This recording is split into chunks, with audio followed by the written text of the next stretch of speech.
talvez um aviso de autorização para gravar. E depois eu vou deixar a aula disponível no canal do YouTube, tá? Eu ainda não coloquei. Deixa eu ver se eu coloquei nesse vídeo. Acho que ainda não botei. Por isso que eu esqueci de botar na notícia. Pronto, começamos a gravar. Boa tarde, para quem não me conhece, sou a professora Catarina, tá? Eu sou professora dos cursos de Ciências Biológicas, do curso de Oceanologia e do BI Ciências também, né? A nossa turma, esse aí é um componente curricular das Ciências Biológicas, né?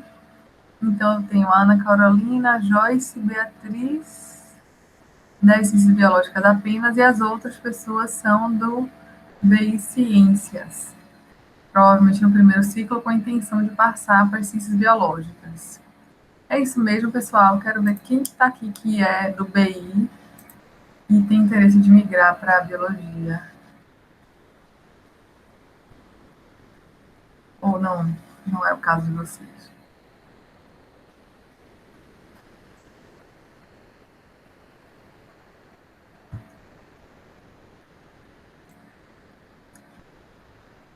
Ninguém vai migrar para a biologia?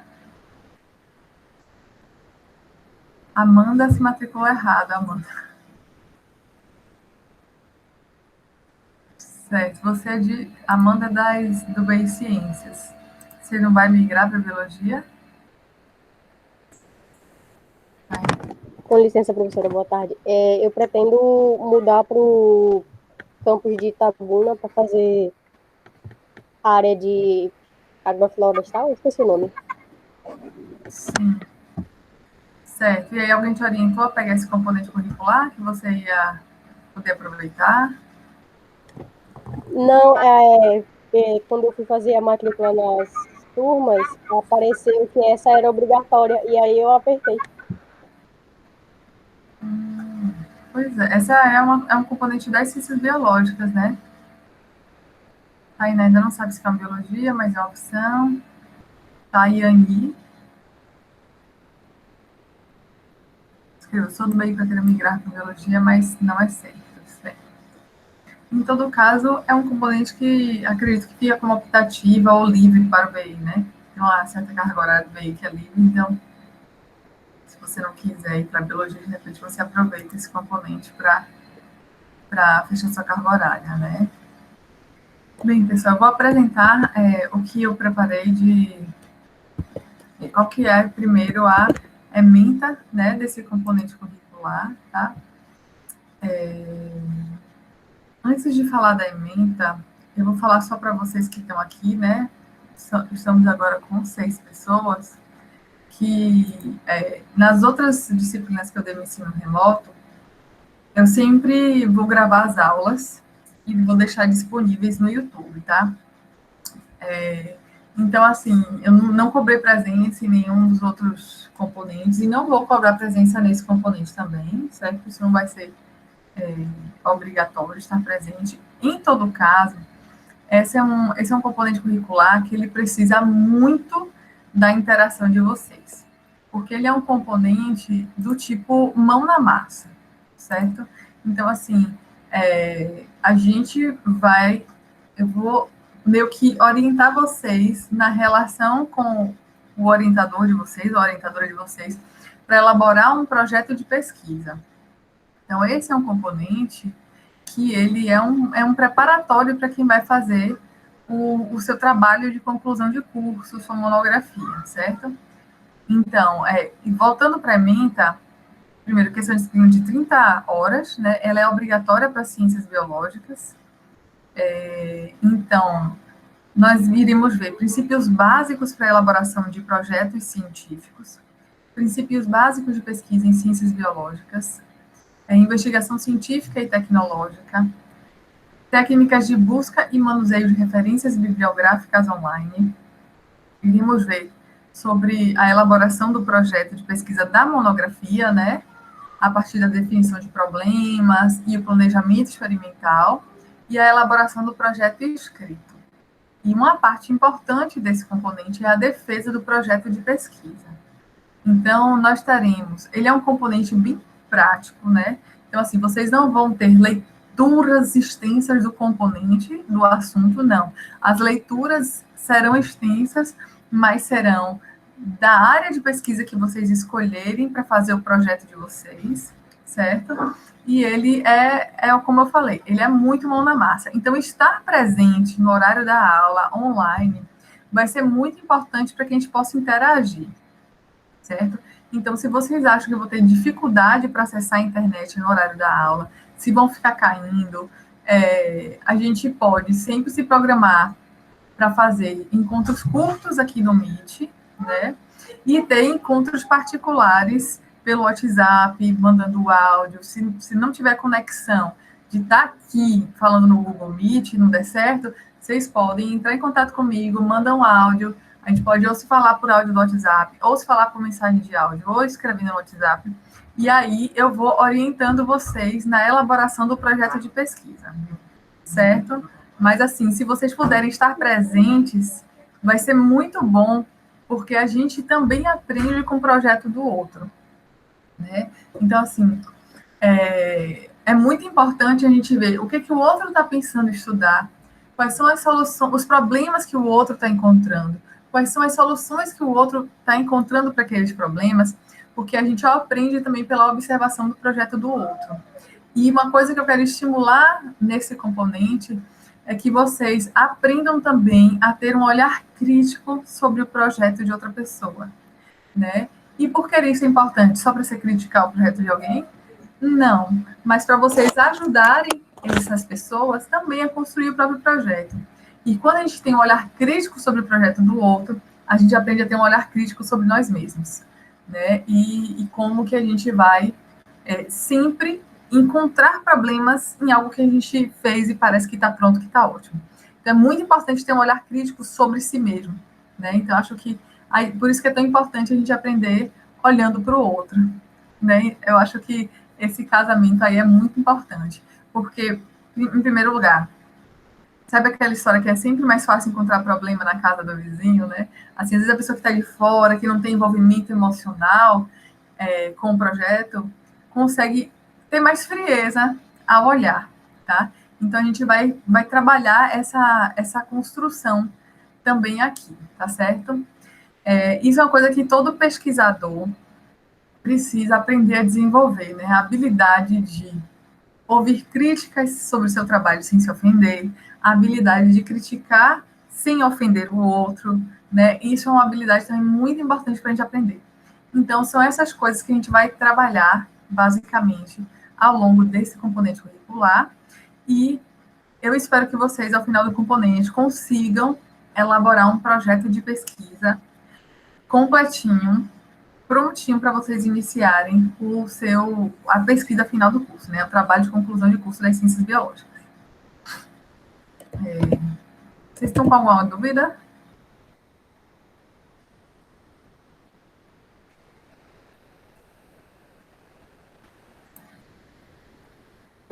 E quem não for das ciências biológicas, mas tiver um trabalho de pesquisa, um interesse em fazer pesquisa em qualquer área, vamos trabalhar também aqui, tá certo? Porque eu já vi que tem algumas pessoas que ainda não estão na biologia.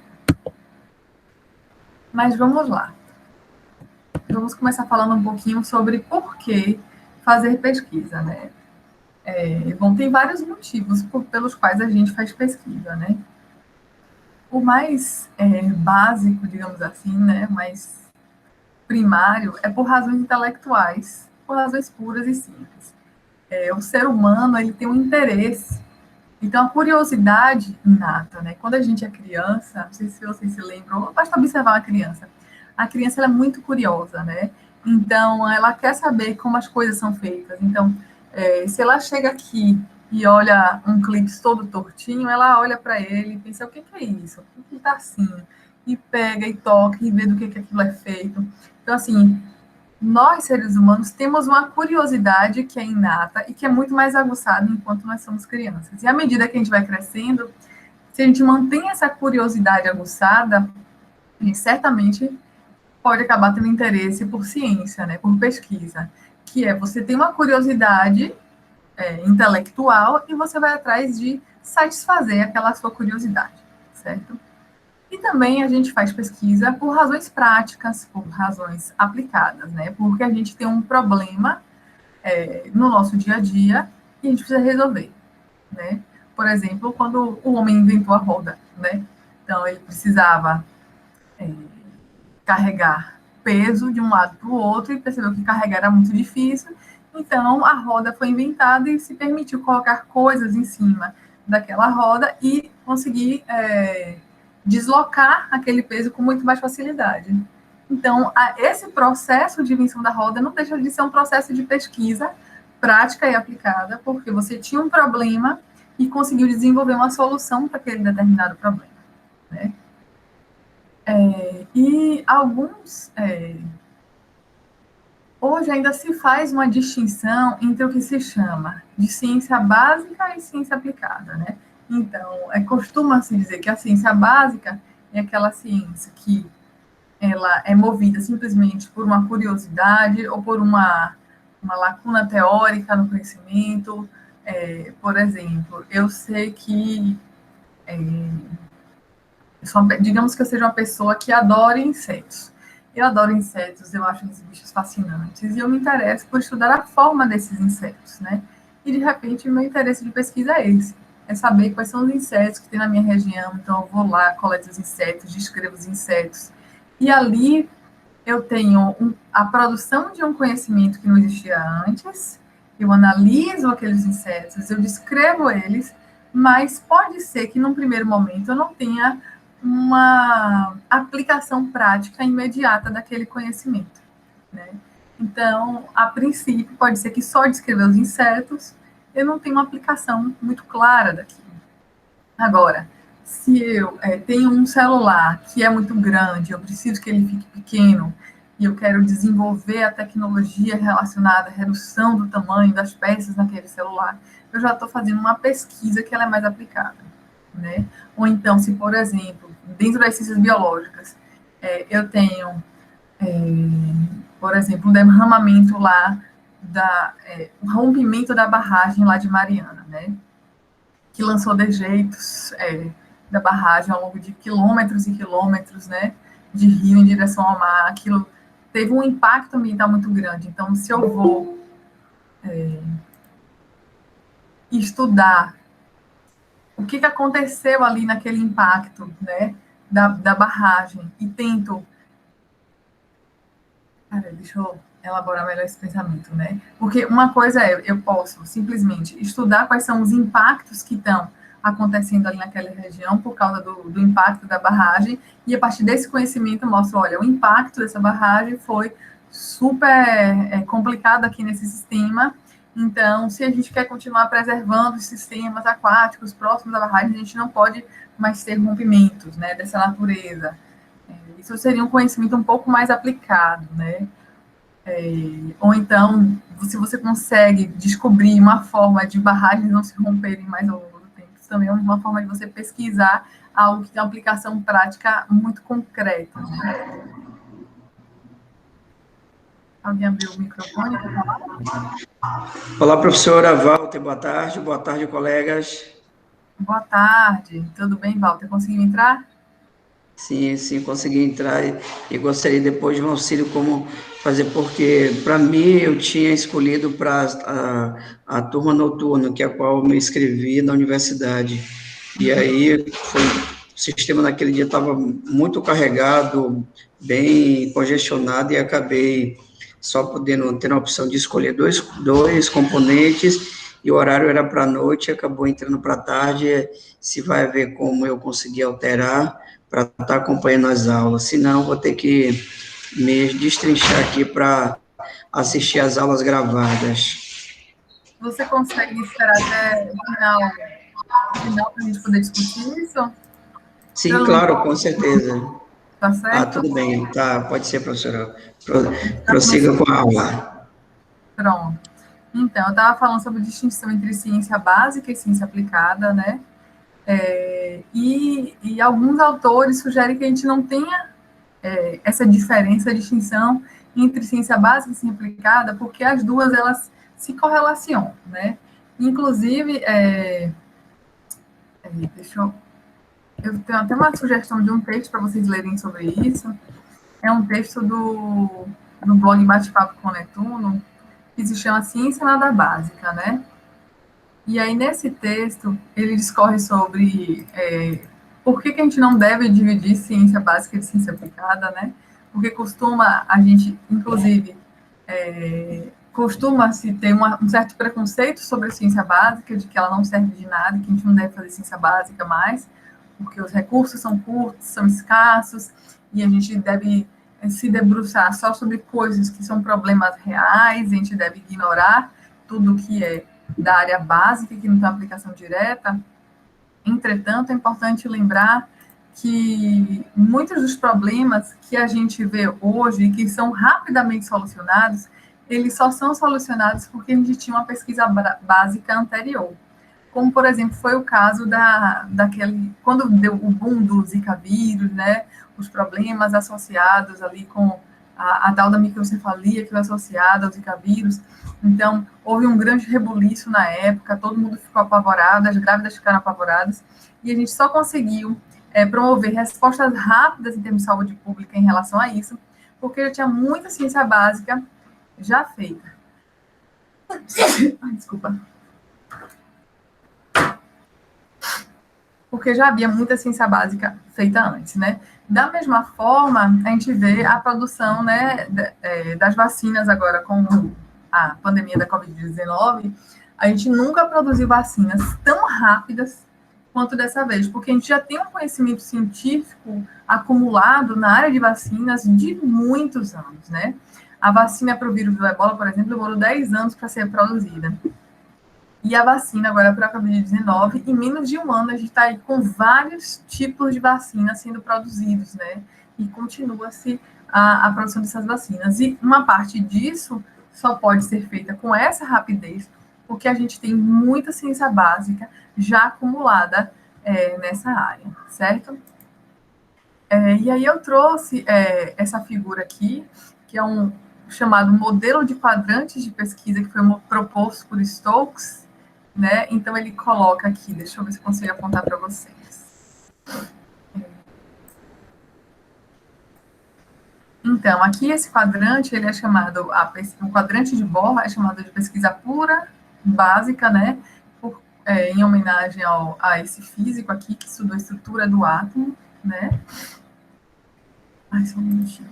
Esse quadrante aqui direito inferior é chamado quadrante de Edison, que seria pesquisa puramente aplicada, né? Em referência a Thomas Edison e o desenvolvimento das lâmpadas elétricas. E o quadrante de Pasteur, ele em homenagem a Pasteur, porque ele tem a pesquisa básica inspirada pelo uso, né? Então, você faz pesquisa básica, mas essa pesquisa básica, ela tem uma chance muito grande de ter aplicação direta, né? Então, você faz uma pesquisa básica, mas com uma inspiração no uso. Não é fazer simplesmente pesquisa básica simplesmente pela minha curiosidade, sem ter nenhum horizonte lá na frente, né? Então, esse que seria o quadrante de Pasteur. Bem, seguindo aqui, eu faço a seguinte pergunta para vocês, né? O que vocês acham que eu preciso para fazer uma pesquisa, né? O que vocês acham que é interessante para a gente fazer uma pesquisa? Qualquer pessoa pode fazer pesquisa, pode fazer ciência? Eu penso que qualquer pessoa curiosa, interessada, apaixonada pelo conhecimento, eu falo por mim, ela está apta a fazer pesquisa.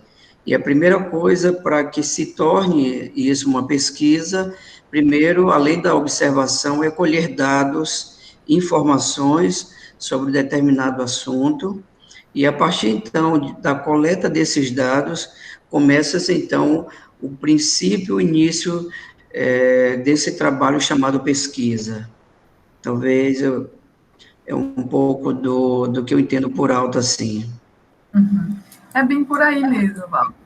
né? O que a gente coloca, assim, como... Diga. Tem mais alguém querendo falar? Não? Pensei ter ouvido alguém. Pode falar, gente. Não precisa nem levantar a mão, nem dizer, vou falar. Só pega o microfone, abre e fala, tá bom? Às vezes acompanhar o chat é um pouco difícil, tá? Então pode falar direto se quiser. Bem, então, eu vou traçar aqui algumas qualidades pessoais que pode fazer uma pessoa ser um bom pesquisador, né? Uma boa pesquisadora, né? Em primeiro lugar, conhecer um certo assunto, né? Então, se interessar por um certo assunto, estudar ele de diferentes formas, ou se você conhece certo assunto dado a outros tipos de conhecimento, conhecimentos tradicionais, né? Mas ter algum conhecimento sobre o assunto, ter curiosidade, como falou o Walter, criatividade, ter um comportamento ético e uma atitude autocorretiva, né?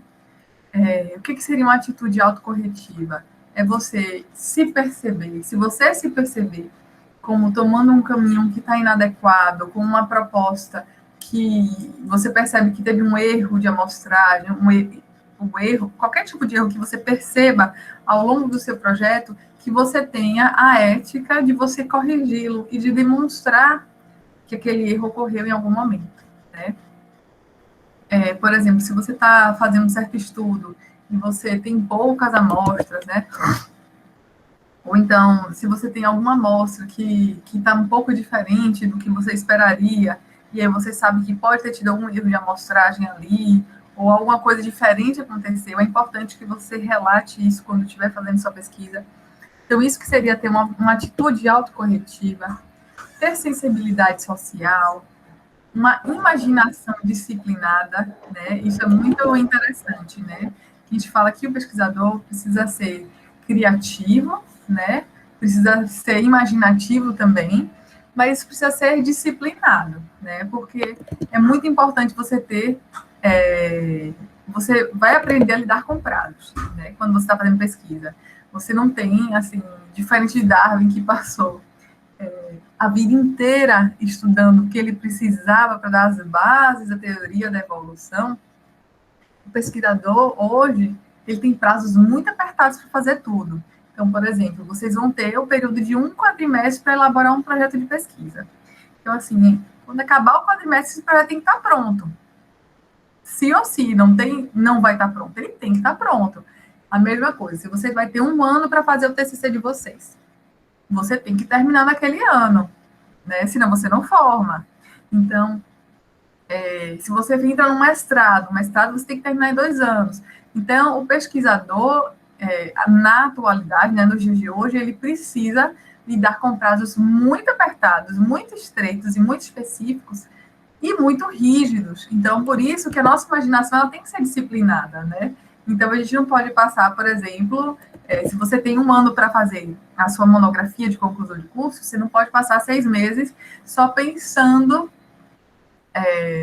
no seu projeto, porque senão você só vai sobrar 6 meses para você fazer a coleta de dados, análise e tudo mais. Então, assim, tudo tem que estar muito bem planejado e vocês têm que aprender a seguir um cronograma que é bem rígido, né?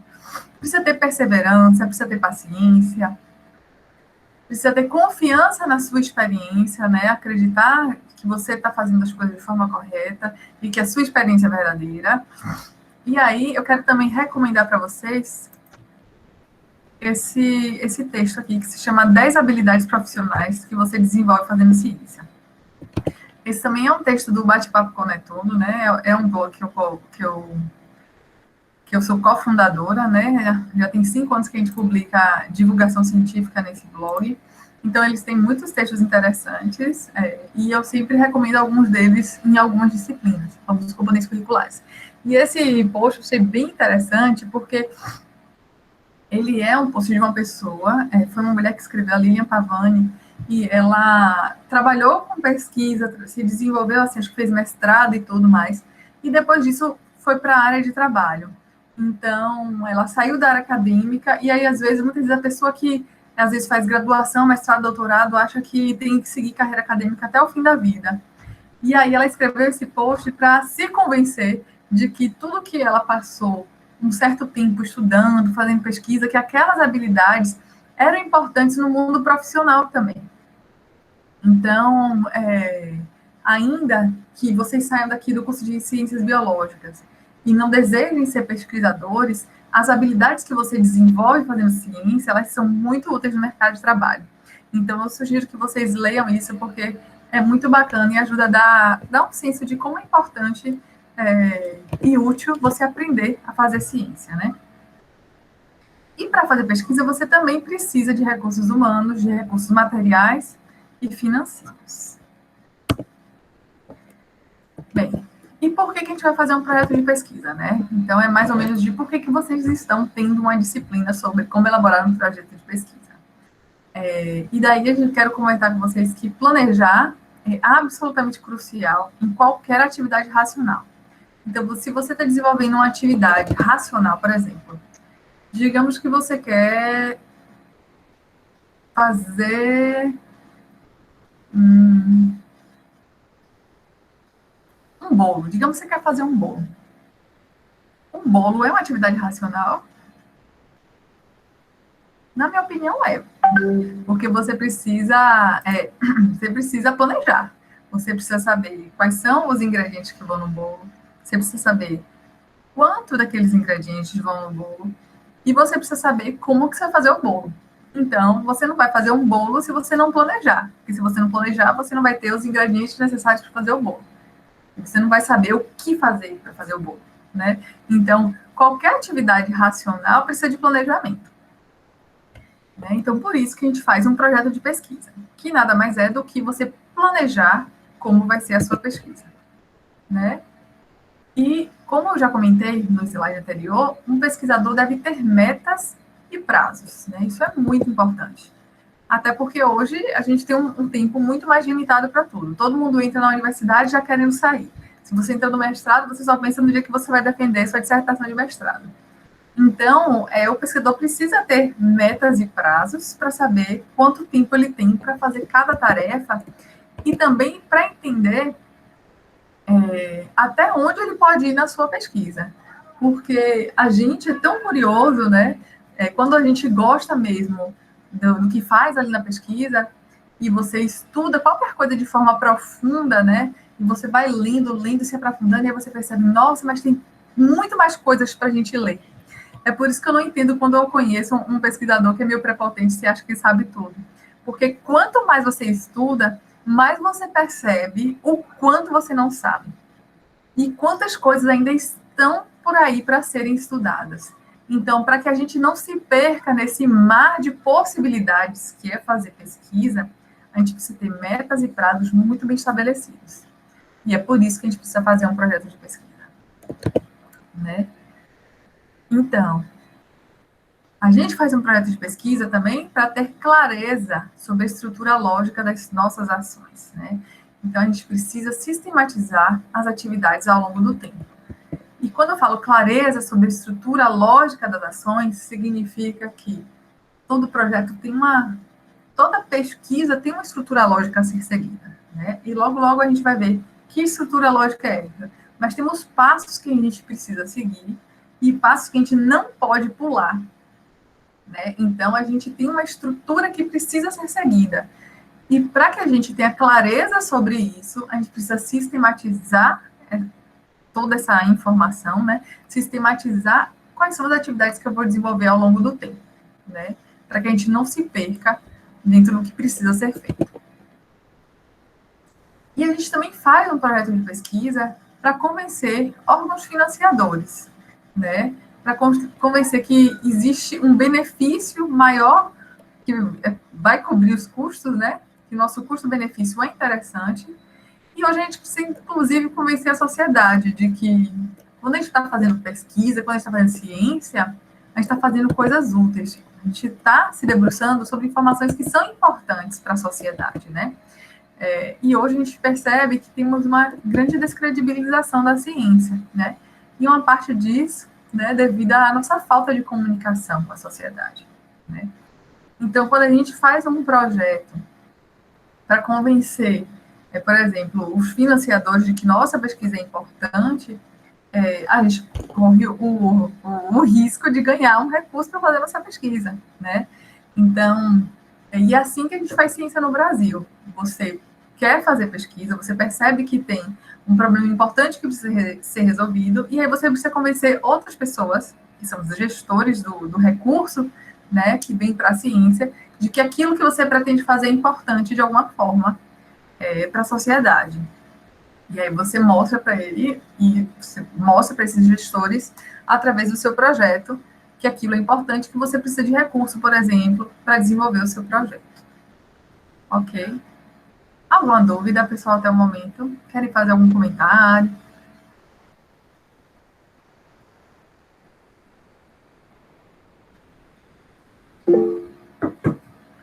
Certo. Bem, e agora eu vou falar um pouquinho em quais são os elementos de um projeto.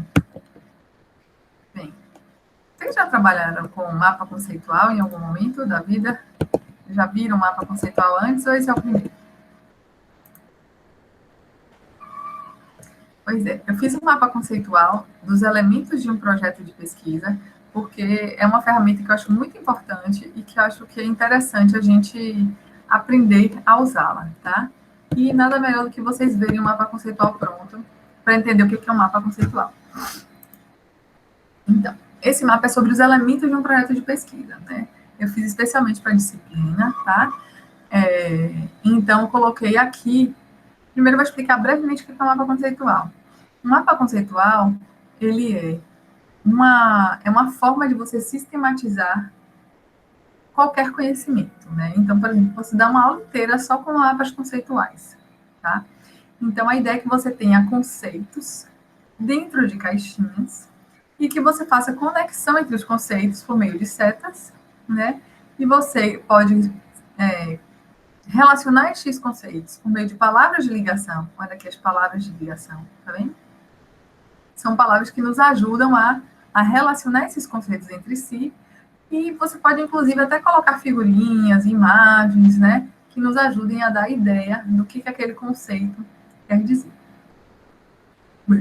Desculpa. Então, vamos lá. Eu vou começar aqui pela essa parte central, né, que é o projeto que está em rosa, e vou explicar quais são os elementos de um projeto, né? Um projeto, ele sempre começa com um problema, que pode ser, inclusive, relatado na forma de uma pergunta. Então, eu tenho uma pergunta sobre o mundo que eu preciso responder, ou eu tenho um problema que eu quero resolver, certo? Então, todo projeto começa com um problema. Esse projeto, ele é orientado por hipóteses e objetivos, né? Então, as minhas hipóteses ou os meus objetivos, eles são elaborados com o intuito de resolver um problema. Então, por exemplo, eu posso ter um projeto onde eu tenho um problema que precisa ser resolvido e o objetivo do meu projeto, portanto, é resolver esse problema, ou responder a uma certa pergunta, tá? Todo projeto possui uma justificativa. A justificativa demonstra a importância daquele problema, de por que eu preciso resolver aquele problema, por que eu preciso responder essa pergunta. Então, é aqui que vem a minha justificativa. Todo projeto tem variáveis. E o que são variáveis? As variáveis são... variáveis é a forma que a gente encontra de operacionalizar... Deixa eu elaborar bem o pensamento. Variáveis, primeiro, é tudo que varia. Então, digamos, por exemplo, que eu tenho um interesse especial, por exemplo, na distribuição do peso de uma certa população, né? Por quê? Porque digamos que a obesidade é um problema assim, assim, assado, e eu tenho um interesse especial em saber qual que é a distribuição dos pesos das pessoas, né, em uma certa população, para poder determinar qual vai ser a porcentagem, a proporção de pessoas obesas numa certa população, porque essas pessoas talvez precisem de mais atendimento médico, a depender dessa estrutura. Então, o peso é algo que varia de um ser humano para o outro, então ele é, portanto, uma variável. Então, as variáveis, elas são essas informações que a gente vai coletar e informações sobre o mundo que variam, né, como já diz o nome. Então, a gente vai coletar informações sobre essas variáveis para tentar responder os nossos objetivos, para tentar responder as nossas perguntas, para poder testar as nossas hipóteses e atingir os nossos objetivos, né? Então, através das variáveis, a gente vai ser capaz de planejar, por exemplo, a coleta de dados, a gente vai ser capaz de planejar a forma de análise dos dados e vamos também ser capazes de planejar a apresentação dos nossos resultados, certo? E tudo isso tem que estar muito claro em termos de cronograma, que é quanto tempo eu vou gastar para fazer cada uma dessas etapas, né? Por exemplo, em quanto tempo eu vou elaborar meu projeto, em quanto tempo eu vou definir qual é o meu problema, em quanto tempo eu vou conseguir escrever a minha justificativa, em quanto tempo eu vou conseguir coletar os dados, analisar os dados, apresentar os resultados. E também é importante saber quanto que eu vou gastar, né? E aqui vem o orçamento do projeto. E eu coloquei uma caixinha bem grande aqui em cima, chamada revisão da literatura. Eu coloquei ela bem grande aqui em cima porque eu acredito muito fortemente que a revisão da literatura, ela fornece a base para o projeto. É uma das partes mais importantes que um projeto pode ter, que é quando você vai ler tudo que já foi escrito sobre aquela determinada temática e você vai entender primeiro quais são as perguntas que ainda não foram respondidas em certas áreas, o que já se sabe sobre determinado problema, para que você, quando for desenvolver o seu projeto de pesquisa, você tenha certeza que aquilo é algo relevante dentro do seu campo de pesquisa, algo que não foi respondido ainda, tá? Para que você não fique trabalhando, tentando gerar informações sobre algo que já existe, por exemplo, né? Então, a revisão da literatura orienta que tipo de variáveis são importantes de serem coletadas. Ela também orienta como você deve proceder com a sua coleta de dados, quais são as análises que você vai usar, né? Então, a revisão da literatura, ela está lá em cima porque ela não pode acabar nunca, tá? Às vezes a gente faz uma certa distinção, né? Você vai escrever a revisão da literatura e acabou. E não é bem assim. Em ciência, a gente está sempre lendo e está sempre tentando pegar informação mais atualizada sobre um determinado assunto. Alguma pergunta, pessoal? Vou prosseguindo, certo? Se ninguém me interromper, eu vou seguindo. Bem, e aqui eu quero mostrar para vocês qual que é o modelo que a gente vai usar de projeto, né? Que é esse, ele tá já no Cigar para vocês. Eu vou parar de apresentar aqui para poder apresentar a tela inteira. Desculpa, peraí, entendi. Deixa eu mostrar para vocês, abrir aqui. Então, eu vou mostrar.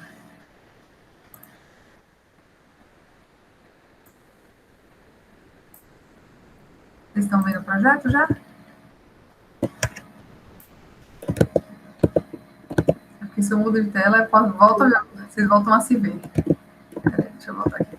Estão vendo o projeto? Sim. Então, esse modelo já está no Cigar, certo? Ele é um modelo de projeto que foi aprovado em colegiado, então a gente precisa se ater a esse modelo, né? Alguns alunos reclamam que não gostam desse modelo. Eu vou dizer que só existe um modelo de se fazer projeto? Não, tem outros modelos. Mas esse é o modelo que foi aprovado em colegiado para este componente curricular. E ele casa muito bem com o modelo que tem sido usado na UFSB, nos editais de pesquisa, nos editais de bolsas de iniciação científica. Então, quando a gente vai pleitear uma bolsa de iniciação científica para um aluno, a gente usa esse formato aqui, tá? Então, esse modelinho está lá no Cigar para vocês baixarem e começarem a trabalhar nele, certo? Então, aqui nós temos uma capa com o título do projeto, o nome do aluno, o nome do orientador, e se houver um co-orientador também, é opcional ter um co-orientador ou co-orientadora. Então, vocês terão que fazer uma introdução e problematização do projeto, né? Que na introdução você vai discorrer sobre o assunto do projeto, introduzindo o tema, introduzindo e problematizando o assunto, com citações de outros autores sobre o tema. essa parte aqui é aproximadamente 2 páginas, certo? Ao final da sua introdução, você pode inserir as perguntas que sua investigação se propõe a responder, certo? Você vai ter o referencial teórico, tá? E parece que a numeração está meio estranha. Deixa eu ver aqui, peraí. Isso é um problema. 3, 4. Não, tá. Ih, algo errado aqui, ó. Bem que eu achei estranho. Isso aqui não existe. Então, primeiro a introdução e problematização, que vai ser aproximadamente 2 páginas. Depois, eu atualizo lá no TIGA. Depois, a sua hipótese, né? Quando houver, nem todo projeto tem hipótese, certo? Mas nas ciências biológicas é muito comum se trabalhar com projetos onde você vai testar uma hipótese, né? Eu não vou passar detalhadamente por cada uma dessas partes, porque a gente vai ter momentos específicos para falar disso, certo?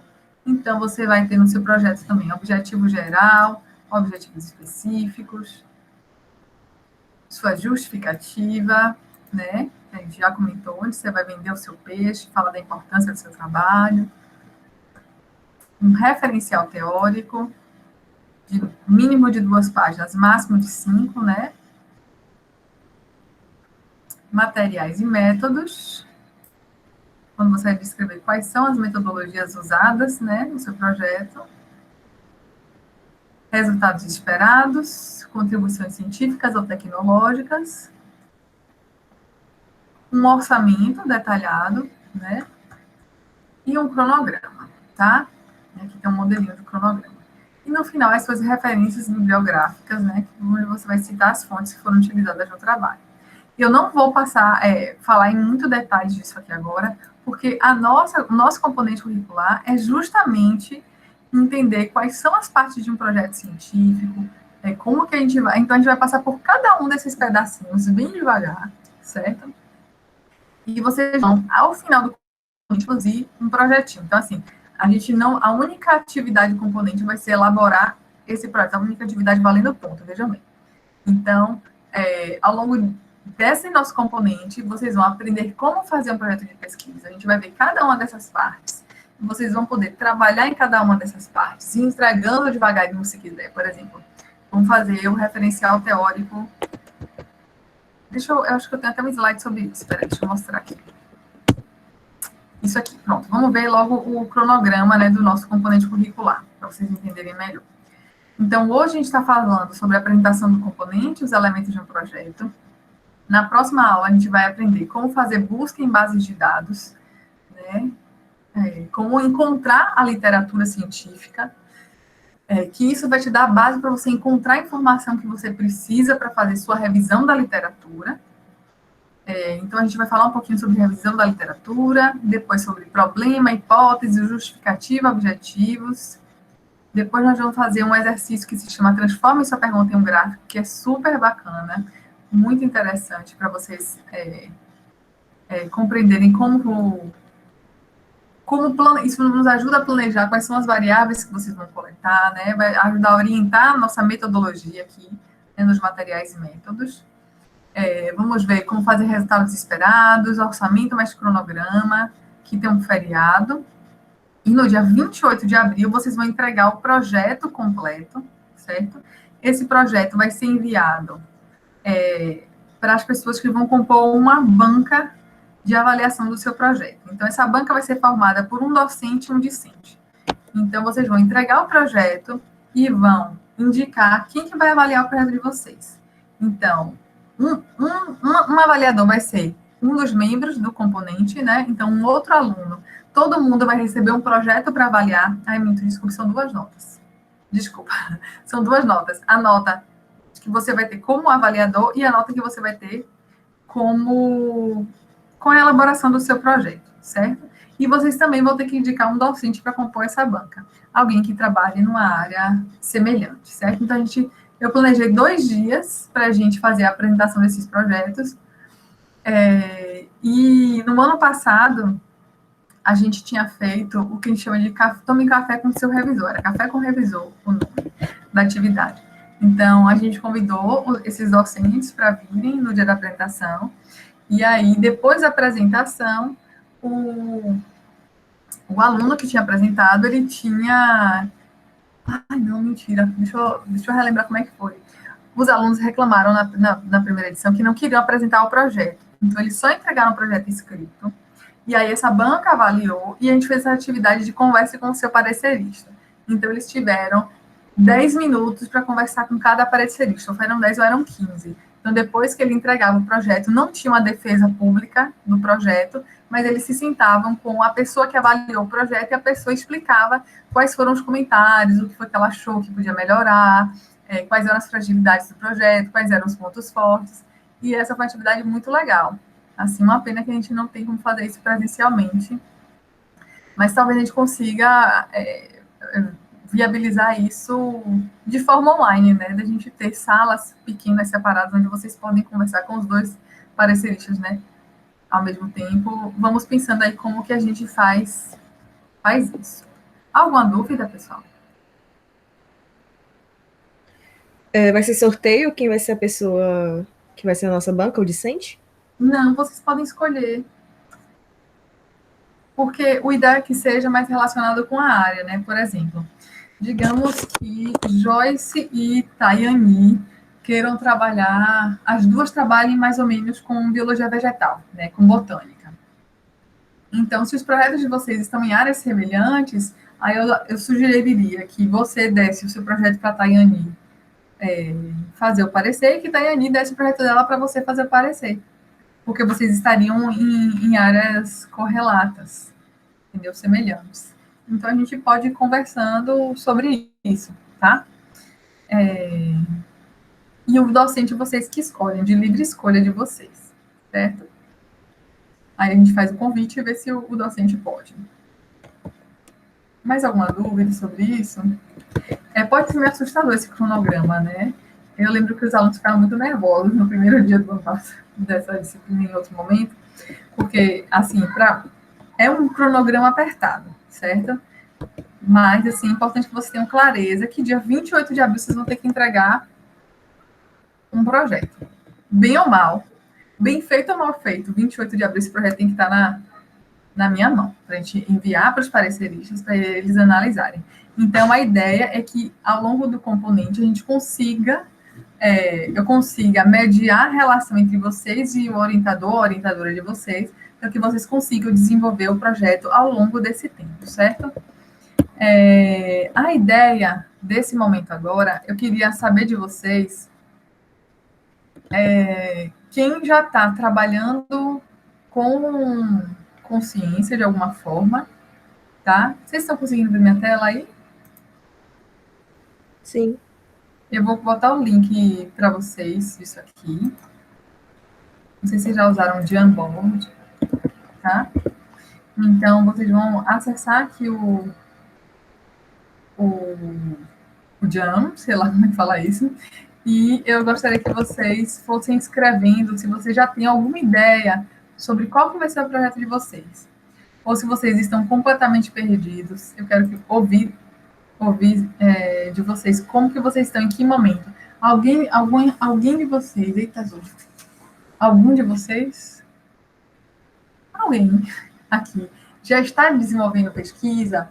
Já tem algum trabalho com algum professor, com alguma professora?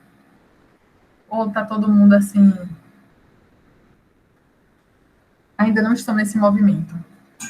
Olha, Kate, eu entrei nesse componente pedindo primeiro a Leonardo, né? Só que justamente para saber como é que vai proceder meu TCC, já que a pandemia está aí e provavelmente não vai melhorar agora. E aí esse componente vai ajudar a gente a fazer o projeto mesmo, com toda a diversidade que está rolando. Pronto, Joyce. Então, você já tem aqui o professor Leonardo de orientador, né?